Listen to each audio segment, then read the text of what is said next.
والمعنی ان الجامعین بین الایمان و عمل الصالحات، بے شک وہ لوگ جو ایمان اور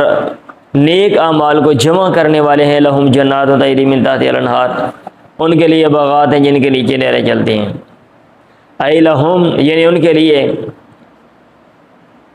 پیچھے کیا دیا، بے شک وہ لوگ جو ایمان لائے اور نیک اعمال کیے، تو ضمن میں یہ چیز سمجھ آئی، یہ جو ایمان اور عمل صالح یہ سبب ہے۔ اے لہم یعنی ان کے لیے بسبب الایمان،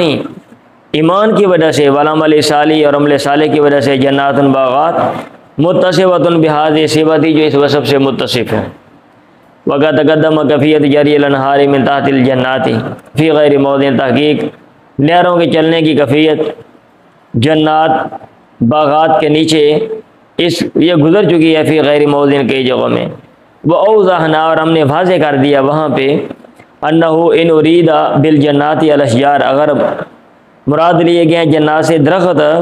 فجری الانہار من تحتها واضح، پھر نہروں کا چلنا درختوں کے نیچے ہوئی ہے تو واضح ہے۔ وَإِنْ أُرِيدَ بِهَا الْأَرْضُ الْمُشْتَمِلَةُ عَلَيْهَا، اور اگر جنات سے مراد زمین لی گئی ہے، المشتملۃ علیہ جو باغات پر مشتمل ہے، تو فتحتیہ تو نیچے چلنا، بے اعتبار جز یا ظاہری جز کی وجہ سے، اور وہ درخت ہے، درخت زمین کے اوپر ہوتے ہیں تو ان زمین کے ان اجزاء کے نیچے نہریں چل رہی ہوتی ہیں، اس لیے لأنها ساطعۃ لساطها، کیونکہ جو درخت ہیں وہ زمین کے میدان کو وہ ڈھانپ لیتے ہیں۔